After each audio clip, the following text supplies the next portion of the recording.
Copy করা কন্টেন্টের বিরুদ্ধে কড়া অবস্থান নিয়েছে ফেসবুকের মূল প্রতিষ্ঠান মেটা।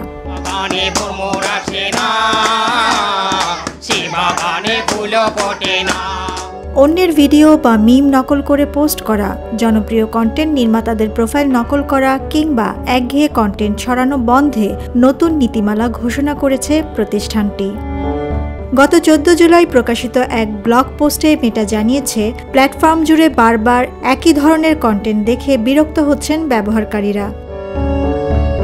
বিশেষ করে কোনো মিম বা রিল ভাইরাল হলেই সেটিকে হুবহু কপি করে বহু ব্যবহারকারী পোস্ট করতে শুরু করেন। এর ফলে নতুন ও মৌলিক কন্টেন্ট নির্মাতারা পর্যাপ্ত সুযোগ পান না। এই পরিস্থিতি এড়াতেই নতুন নিয়ম চালু করা হচ্ছে। মেটার পক্ষ থেকে আরও জানানো হয়, গত এপ্রিল থেকেই তারা স্প্যাম লিঙ্ক ও কমেন্টের বিরুদ্ধে কঠোর পদক্ষেপ নিচ্ছে।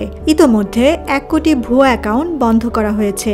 একই কন্টেন্ট বা কমেন্ট বারবার পোস্ট করায় 5 লাখেরও বেশি অ্যাকাউন্টের রিচ কমিয়ে দেওয়া হয়েছে।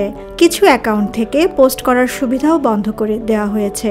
সবচেয়ে গুরুত্বপূর্ণ বিষয় হলো, ভবিষ্যতে যারা কপি করা কন্টেন্ট পোস্ট করবেন তাদের আর ফেসবুক মনিটাইজেশনের আওতায় আনা হবে না। শুধুমাত্র যারা নিজেদের আইডিয়া দিয়ে মৌলিক কন্টেন্ট তৈরি করে জনপ্রিয় হবেন তারাই পাবেন আয় করার সুযোগ। এই পদক্ষেপের মাধ্যমে কন্টেন্ট নির্মাতাদের মৌলিকতাকে উৎসাহিত করতে চান ফেসবুক। প্রতিষ্ঠানটির দাবি, এতে করে প্ল্যাটফর্মটি আরও বৈচিত্র্যপূর্ণ, মানসম্মত ও ব্যবহার বান্ধব হয়ে উঠবে। টুম্পা খান, ভিউজ বাংলাদেশ।